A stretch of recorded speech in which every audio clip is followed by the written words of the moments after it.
One of the worst things that happened to me after my accident was the day they told me I would never be able to walk again. It was horrendous, devastating. If you take risks on site, it might be you next.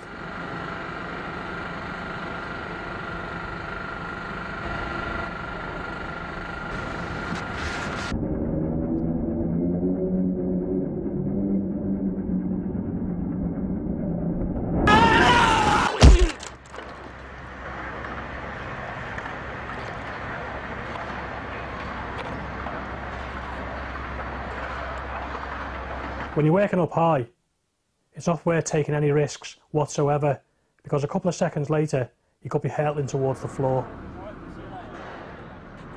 Just think, is it worth it? What effect is it going to have on your family? Where's the money going to come from? Do you really want your kids to grow up without a father? That's the reality.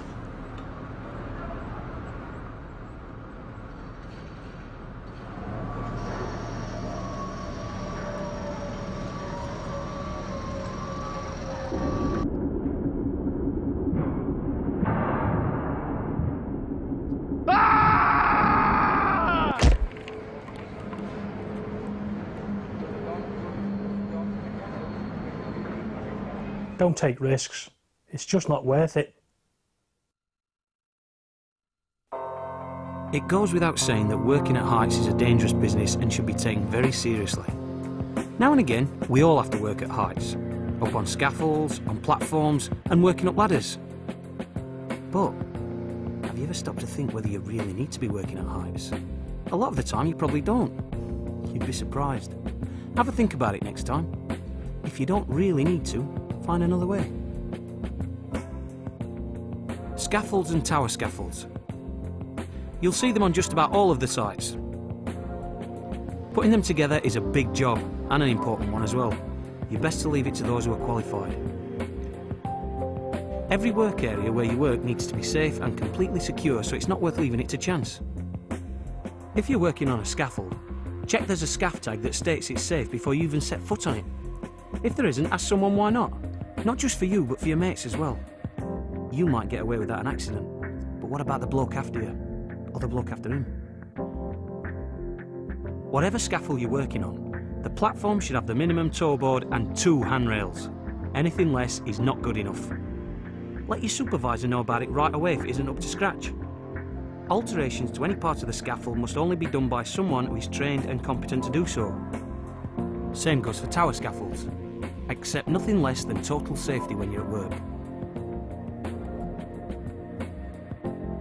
Ladders are something we probably use all the time, but do we really need to? A lot of the time we reach for the ladder to do work we'd be better off doing some other way, or maybe by someone better qualified for the job.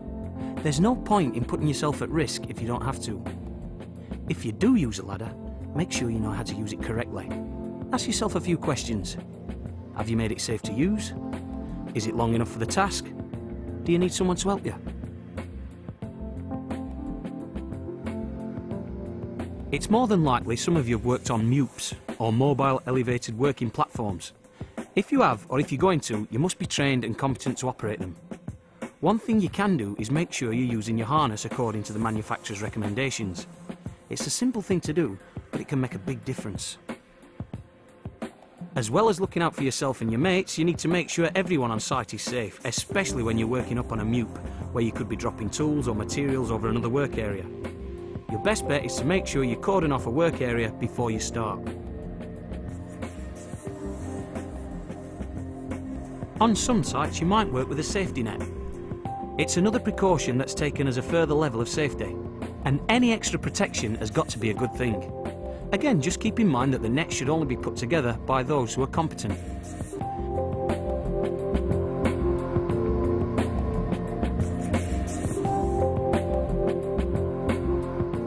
You always see excavations around the sites. They're part and parcel of the work that goes on around the project.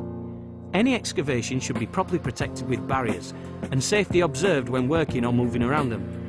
Excavations are potentially very hazardous, with severe drops and pits containing rebar and other very dangerous materials. Safety harnesses should be a last resort of protection when working at height, but if you do need to wear a harness, Make sure you've been fully trained. You should do a visual inspection every day with a competent person recording all full inspections every 6 months. If there's an emergency and you've fallen, it's estimated you'll have about 10 to 15 minutes before it becomes life-threatening and the harness begins cutting off your blood supply. You need to act fast but safely if you see someone fall. Make sure you know how to effect a successful rescue plan and move quickly. If you don't know what your rescue plan is, ask your supervisor. Your mate's life might depend on it.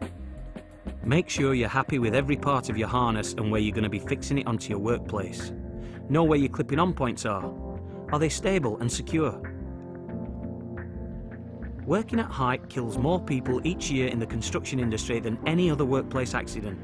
So remember, your safety is the #1 priority. It's easy to let a few things slip sometimes.